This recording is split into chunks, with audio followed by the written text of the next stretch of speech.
it's very fulfilling that the things that were taught and said during the podcast has really transformed a lot of people's lives.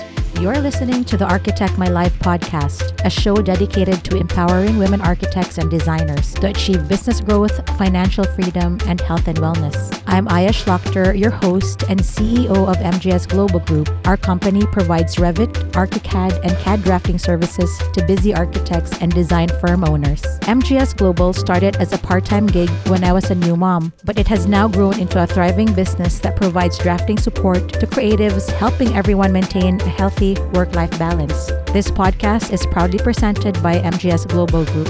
Now let's dive into this episode. Hi everyone, Aya Schlachter of the Architect My Life podcast.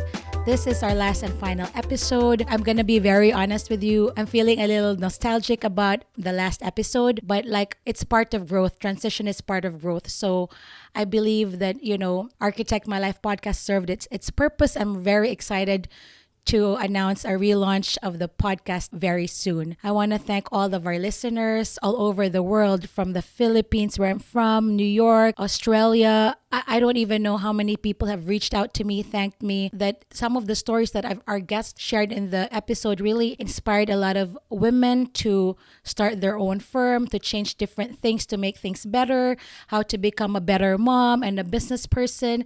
So I really want to thank all of our guests who have shared so much of their knowledge and time to help the women in architecture succeed in business and also in life. That being said, I want to share, how Architect My Life started. It really started during the pandemic when we were all on lockdown, and I was hanging out in Facebook groups, Women in Architecture, all of the Facebook groups, specifically women, because I wanted to see how other people, especially moms in the profession, were navigating life during pandemic. And I realized we were all in the same page. So I created Architect My Life podcast to help women really navigate working at home, taking care of their kids, as well as running a business and how to even find clients, because it was a very stressful time. Later on, Architect My Life podcast evolved to highlighting women firm owners, leaders, trailblazers who actually inspire the women to be better versions of themselves, better human beings, better business women, better bosses, better moms. And I don't only interview firm owners, but people who actually are leaders in their firms and people who want to improve themselves if they're an employee. It's kind of like professional development. So that's how Architect My Life started. And it's very fulfilling that the things that were taught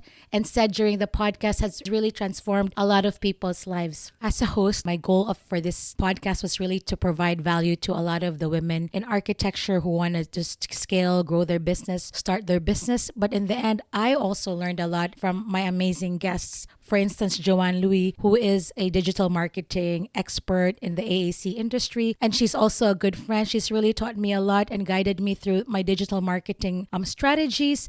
And now we have this amazing YouTube channel, robust content team. We do a lot on social thanks to all of the knowledge I learned from Joanne. Another instrumental guest was Bolanley Williams-Ollie, who is the CFO of Mancini Duffy, where she says, don't treat architecture as an expensive hobby. Treat your firm as a business. A lot of us architects and designers and firm owners were taught to master our craft but not taught how to run or grow a business. Architecture is a business and money is important. Money and cash flow is like oxygen for the business. I took that to heart and made sure I built nest eggs so that when something happens, I'm able to pay my bills, pay my rent, and pay my employees. Most important, I also got to interview amazing thought leaders and leaders in the industry, like the AIA future president, Evelyn Lee, 2024 president. She was on my podcast, and she as well provides a lot of knowledge and value to the AAC industry through her podcast, and now she will be serving as AIA president next year. Shannon Battison, Australian Institute of Architects president as well, a woman president, 2 women presidents in Australia and in the US. I got to interview and I got to meet other people like Jane Johnson, Vivian Lee. I mean, you'll see all of them on my podcast if you listen to the Architect My Life podcast. These women have really changed my life as well. I also want to thank fellow podcasters who are podcasters as well as work in the industry, like architect Caitlin Brady. You should also check her out. She is always advocating for mentorship And you should learn from that for people who are employed in different firms. If you want to really upgrade yourself and be seen, listen to Architect Ted podcast, Mentor Dino, Caitlin Rossier. As well, she has a lot of courses and training for people who are employees and who want to be, build their professional presence and, be seen and be heard by their employer. So again, it's also very humbling to know that, being a podcaster, it's a lot of work, but you know what? At the end of the day, if you can touch one person, if you can, help one person, that's for me, I've become successful. And that has what my guests have done for me. And I hope I'm able to accomplish that to you as well. One of the biggest lessons I learned in life was from my dad when he said generosity is the key to success. And I realized I had a lot to offer in terms of my life experiences, business experiences, and I really wanted to share. And podcasting was an outlet, but I'm very shy. I didn't really talk that much. I hate going to networking events, but I knew that I had a deeper purpose in life. If I can empower and share all of my experiences that will help other women who want to start a business, want to learn how to do business development, scale their business, find clients, and I need to share that with other people, right? Like public speaking is one of the scariest things people could do. I think podcasting and public speaking is like really very intimidating. My husband, who's been listening to podcasts for years and years, when I told him that I was going to be podcasting, he was like, oh, it was like, I was very nervous about it. I mean, like I said, I don't do public speaking. I'm not a teacher. I'm not an educator. I don't do things like this. But podcasting has allowed me to grow as a human being and also build my confidence. It's built my confidence. And now I've spoken in different summits like the Women's Leadership Summit. And I will be speaking in the AIA National Convention in June in Washington, D.C. And one of the reasons that I'm doing this is because of the feedback that I've been getting from the people who have heard me speak. One time I spoke at the AIA Cleveland, and this woman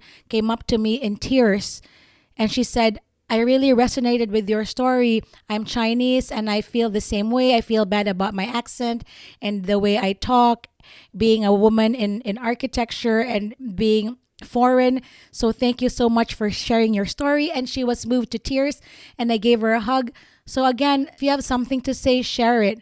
If you feel like you can impact other people's lives, there's no harm in sharing. If someone gives you the opportunity to speak or guest in a podcast, take it. It means they want you to share your stories.